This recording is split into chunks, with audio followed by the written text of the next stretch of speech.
సూర్యాపేట మండలం మఠంపల్లి మండల head quarters లో ఈ రోజు మధ్యాహ్నం మఠంపల్లి ప్రధాన కూడలిలో ట్రాఫిక్ సమస్య పరిష్కారం కోసం ప్రధాన రహదారి ప్రక్కన గల వ్యాపారులతో హుజూర్ నగర్ సిఐ శ్రీవరల నరసింహారెడ్డి గారు, ఎస్ఐ జగన్మోహన్ గారు పోలీస్ స్టేషన్లో సమావేశం నిర్వహించారు. ఎంపీపీ, జడ్పీటీసీ, స్థానిక సర్పంచ్ మరియు గ్రామ పెద్దలు, వివిధ పార్టీలకు చెందిన నాయకులు, వ్యాపారస్తులతో మాట్లాడి వీలైనంత త్వరలో షాపులను వెనక్కి మార్చుకోవాలని, మీరందరూ ట్రాఫిక్ సమస్య లేకుండా చూడాలని సిఐ కోరారు. ప్రధాన రహదారి పరిశీలన 10 రోజులలో రోడ్డుకు ఇరువైపులా 35 మీటర్ల మేరకు దుకాణాలు తీసివేయాలని నిర్ణయం తీసుకున్నారు. మరియు వీలైనంత త్వరలో ప్రధాన కూడలిలో సీసీ కెమెరాలను వ్యాపారులు సొంత ఖర్చులతో ఏర్పాటు చేసుకోవాలని సిఐ జగన్మోహన్ గారు సూచించారు.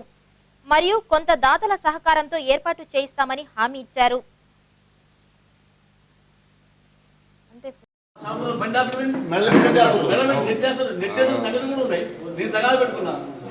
రాజండి ఏమైంది ప్రతిరోజు అంతే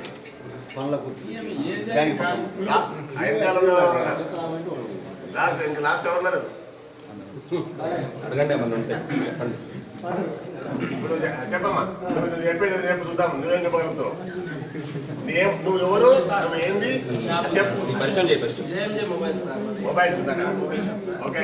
అయితే ఇప్పుడు ఇలాంటిగా స్థిరమైన కట్టడాలు కూడా తీసేయాలా, లేకపోతే రేకుల షెడ్లు లాంటివి తీసేయాలా అని 35 ఫీట్స్ లో 35 ఫీట్స్ లో ఏదైనా తీసేయాలి. తీసేసిన తర్వాత సెంటర్ లో పెడతాం. షాప్ కానీ చిన్న చిన్న కొట్ల వాళ్ళని కానీ అందరూ కూడా పిలిచి ఈ మఠంపల్లి చౌరస్తాలో ట్రాఫిక్ ఇబ్బందులు ఉన్నాయని మనకు చాలా కంప్లైంట్లు వస్తున్నాయి. దాన్ని ఉద్దేశించి అందరం పిలిచి, ఎందుకంటే రోడ్ ఎంక్రోచ్మెంట్స్ చాలా వరకు ఆక్యుపై చేసుకునే వాళ్ళు, రోడ్ నుంచి వాళ్ళ మధ్య నుంచి 50 ఫీట్ ఉండాల్సిన రోడ్ అది మరీ 20-25 ఫీట్కి వచ్చింది.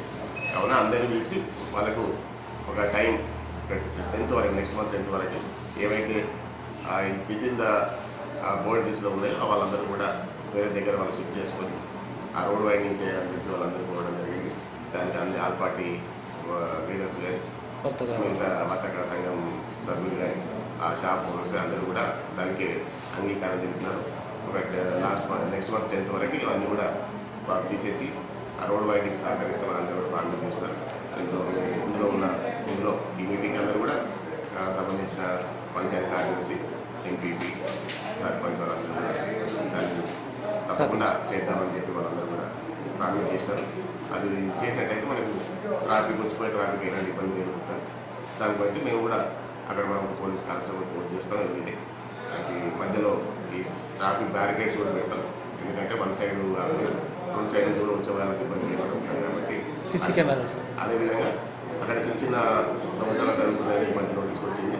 దానికి వాళ్ళందరినీ కూడా మేము రిక్వెస్ట్ చేసిందంటే మన వర్తక సంఘాలు కానీ, ఈ ఫ్యాక్టరీ వాళ్ళని కానీ ఆ సీసీ కెమెరాస్ ఏదైతే పర్మనెంట్ సీసీ కెమెరాస్ ప్లాన్ చేస్తున్నాం దానికి కూడా వాళ్ళు ఒక ఫండ్ రేజ్ చేసి ఆ సీసీ కెమెరాస్ కూడా పెట్టడానికి వాళ్ళందరూ ఒప్పుకున్నారు.